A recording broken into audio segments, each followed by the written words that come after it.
Assalamualaikum warahmatullahi wabarakatuh. Perkenalkan saya Bernama dengan NIM 23040102059 akan mempresentasikan TS yaitu review sistem pakar diagnosa penyakit gangguan tidur dengan metode formal chaining berbasis web. Studi kasus PPTD Puskesmas Telaga Dewa Kota Bengkulu. Nah, pendahuluan singkatnya yaitu manusia tentu memerlukan tidur. Nah, tidur itu bermanfaat untuk menyeimbangkan kehidupan manusia. Bahwa tidur itu penting bagi kesehatan, fungsi emosional, mental, dan juga keselamatan.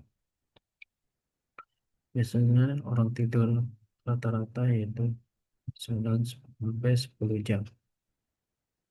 Ada juga yang penidur pendek yang membutuhkan 6 jam. Nah, lama tidur tidak berhubungan dengan gangguan tidur.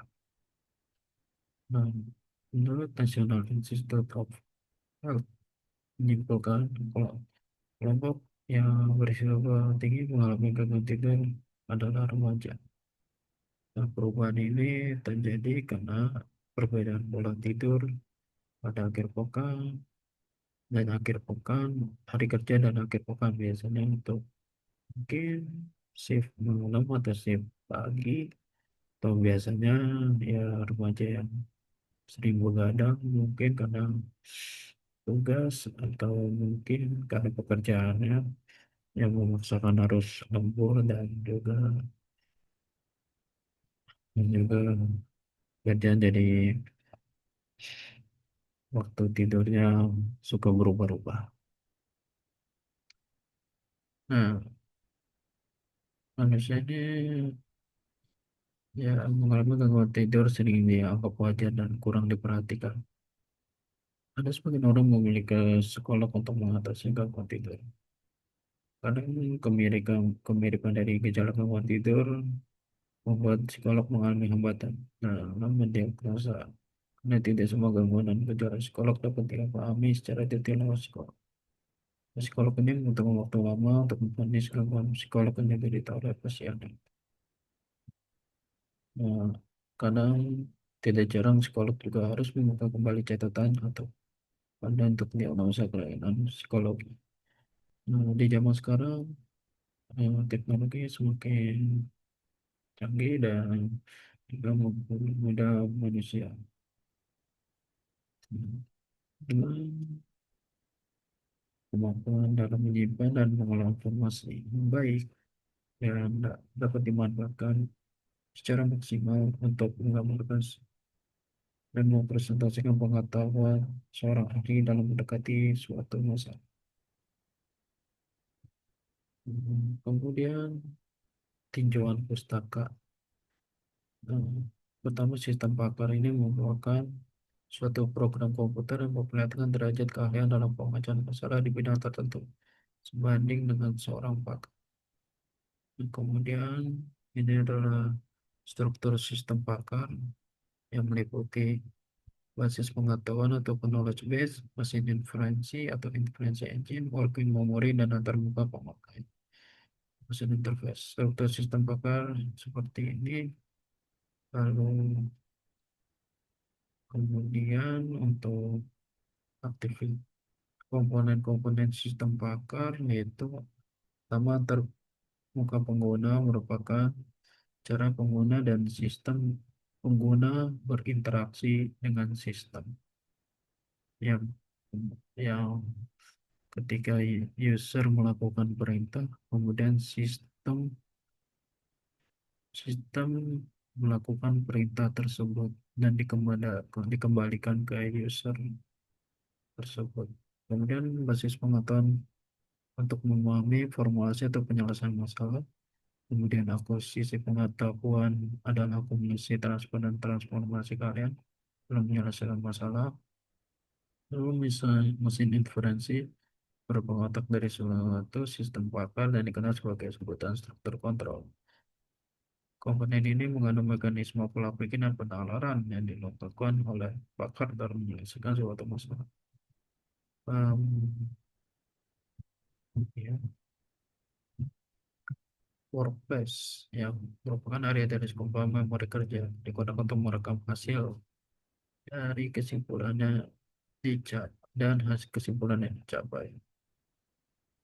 Lalu fasilitas penjelasan yaitu komponen tambahan yang meningkatkan kemampuan sistem bakar yang berguna untuk penjelasan kepada pemakai mengapa komputer meminta suatu informasi itu dari pemakai dan apa yang digunakan komputer dalam menyimpulkan suatu kondisi.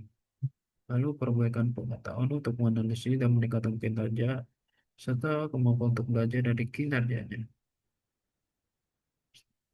Lalu kemudian ada metode forward checking yang merupakan metode pengambilan keputusan yang umum digunakan suatu pakar. Proses pencarian dengan metode forward checking berangkat dari kiri ke kanan, yaitu dari premis kemudian menuju kesimpulan akhir. Metode ini sering disebut data driven, yaitu pencarian dengan alam data yang diberikan. Kemudian tidur yang merupakan fase penting yang bermanfaat untuk menyimbangkan kehidupan manusia. Nah, kemudian aplikasi ini menggunakan bahasa pemrograman PHP yang merupakan kemampuan memproses dan data secara dinamis. PHP dikatakan sebagai server side embed scripting, artinya sintak-sintak dan perintah program ditulis akan sepenuhnya dijalankan oleh server, tetapi dapat disertakan pada HTML. Lalu MySQL yang merupakan basis data yang merupakan yang mengandung satu atau jumlah tabel yang terdiri dari baris dan baris mengandung satu atau sejumlah tabel. Nah, SAMPP adalah software yang berfungsi untuk menjalankan website yang berbasis PHP dan menggunakan pengolah data MySQL. Nah, kemudian metodologi penelitian yang digunakan, ya, pertama sejarah tempat penelitiannya yaitu pembangunan kesehatan UPTD Puskesmas Telaga Dewa Kota Bengkulu diselenggarakan dalam upaya mencapai visi terwujud masyarakat sehat secara mandiri di bawah UPTD Puskesmas Telaga Dewa dengan pelayanan prima menuju Indonesia sehat. Dengan ini diharapkan akan tercipta masyarakat kecamatan Selebar Kota Bengkulu yang mandiri untuk hidup sehat, yaitu suatu kondisi di mana masyarakat Kecamatan Selebar Kota Bengkulu menyadari mau dan mampu untuk mengenali, mencegah, dan mengatasi masalah kesehatan yang dihadapi, sehingga dapat bebas dari gangguan kesehatan akibat bencana lingkungan dan perilaku yang tidak mendukung hidup sehat. Lalu metode penelitian yang digunakan adalah dengan metode waterfall yang boleh kita lakukan antara lain requirement analysis and definition, kemudian sistem software design, kemudian merujuk ke bawah implementation unit testing, kemudian integration and system testing, dan kemudian operation and maintenance. Lalu metode pengumpulan data sini ada observasi, studi pustaka, dan studi pustaka yaitu mau pengumpulan data yang dilakukan dengan cara baca buku dan perpustakaan, lalu analisis sistem aktual, pemanfaatan sistem pakar bidang kesehatan dengan untuk meningkatkan pelayanan kesehatan yang baik. Namun, masalah dalam dunia medis adanya ketidakseimbangan antara pasien dan dokter. Selain itu, sebagian besar masyarakat itu terlatih secara medis, sehingga apabila mengalami gejala penyakit yang menderita, belum tentu dapat paham cara penggunaannya. Kemudian ini adalah tabel pengetahuan gejala, ba- basis pengetahuan jenis penyakit gangguan tidur, ada kode dan juga nama penyakit dan penyebabnya seperti contoh insomnia dengan kode P01, penyebabnya stres, jadwal aktivitas berubah, kebiasaan tidur buruk, terlalu banyak makan pada malam hari, gangguan mental, kronis, dan lain, kebiasaan mengkonsumsi kafein, nikotin, dan alkohol, buat-obatan, dan pertamanya usia. Kemudian ini dikodekan dari setiap nama penyakit, kemudian gejala-gejalanya, dan basis dan solusinya sehingga dapat mengetahui informasi. Lalu kemudian DFD, data flow diagram yang digunakan untuk menggambarkan proses yang terjadi. Sistem pakar mendiagnosa penyakit tidur. Adapun data flow-nya di antara lain. Pakar, kemudian data gejala, data penyakit, data solusi, data rules, kemudian ke sistem pakar, kemudian ke hasil diagnosanya dapat dilihat oleh pengguna, kemudian memberikan data gejala pasiennya ke sistem pakar, pakar memberikan data gejala pasien, pengguna mengirimkan data gejala pasien yang kemudian diproses di sistem bakar dan hasil diagnosanya diberikan ke pengguna.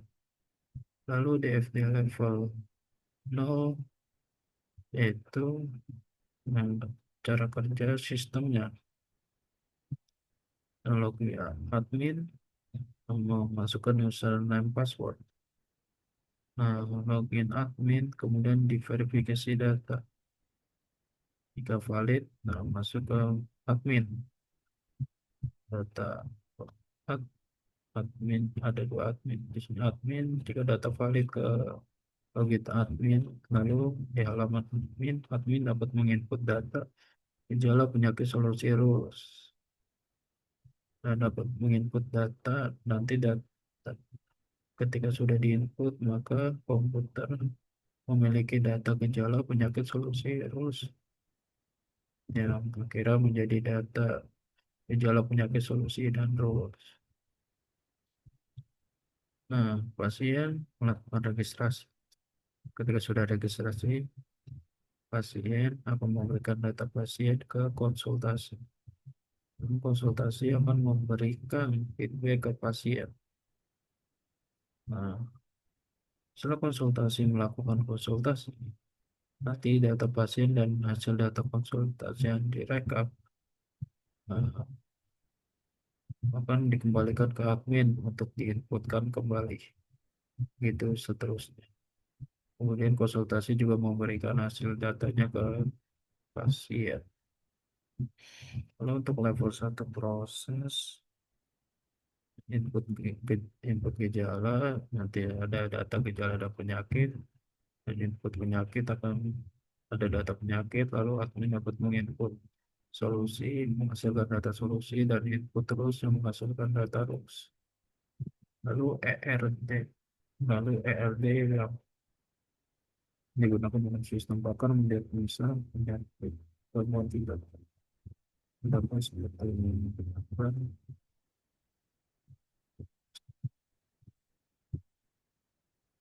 dan pembahasan hasilnya kami diakses tidak menggunakan bahasa pemrograman data dan SQL.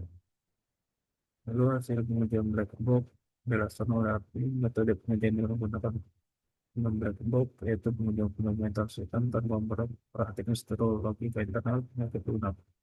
Metode ini mengetahui apakah perangkat lunak berfungsi dengan benar. Pengujian ini merupakan metode kaitan data ujian yang berdasarkan pada spesifikasi perangkat lunak terlibat.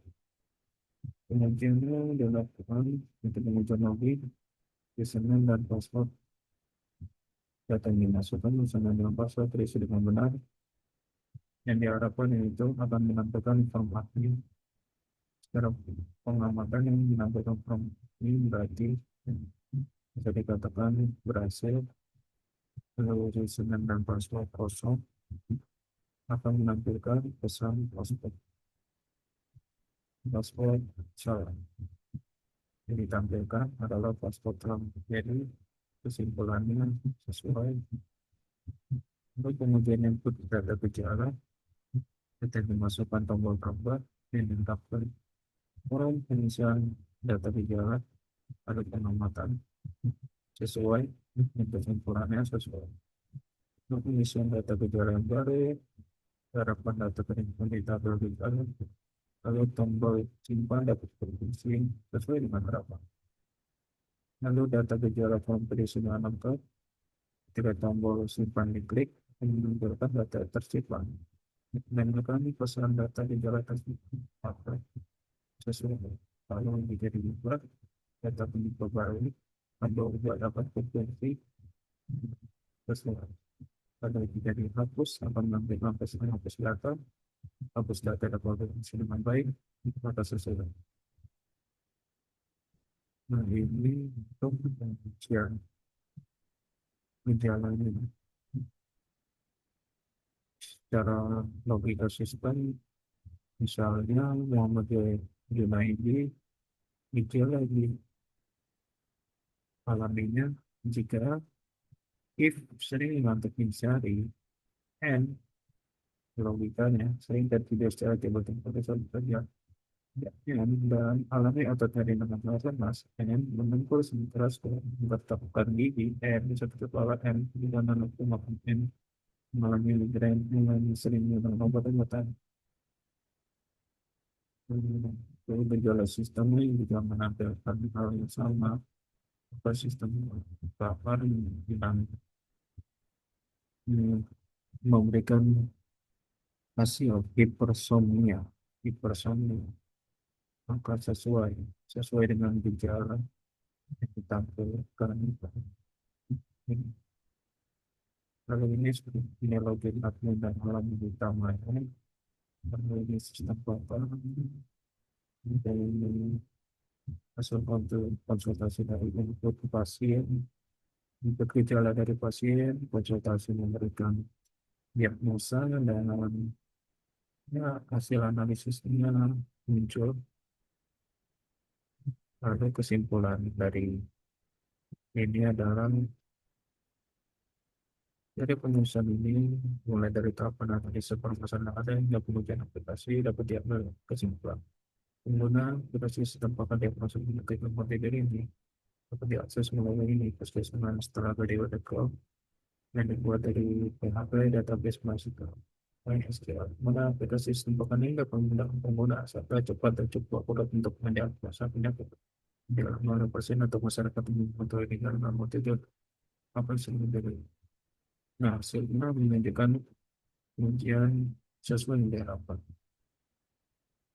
Sebagai masalah yang tidak terlatih medis, maka penulis untuk masuk merancangnya dalam sistem pakar diagnosa penyakit mati dan menggunakan metode forward chaining dan siswa apa yang bisa diakses. Dengan aplikasi yang diharapkan dapat digunakan dengan diagnosa luas sebagai penjaga penyakit menyebar. Sistem ini dirancang menggunakan bahasa pemrograman DAP dan database MySQL. MySQL dari pengujian ini 100% fungsi dan berjalan sesuai dengan kebutuhan sistem. Dan caranya sistem ini dibangun sebagai sistem informasi seputar sistem pakar dan multi sehingga diharapkan dapat berkembang sistem yang lebih luas. Kalau maintenance terhadap program polisi telah dibuat supaya dapat digunakan secara berkelanjutan selama kebutuhan untuk informasi. Sekian presentasi dari video person yang mempelajari sistem bakal diagnosanya multi metode forward chaining berbasis web di kasus PPTD puskesmas telah dewa kota Bengkulu. Sekian mohon maaf dan terima kasih. Wassalamualaikum warahmatullahi wabarakatuh.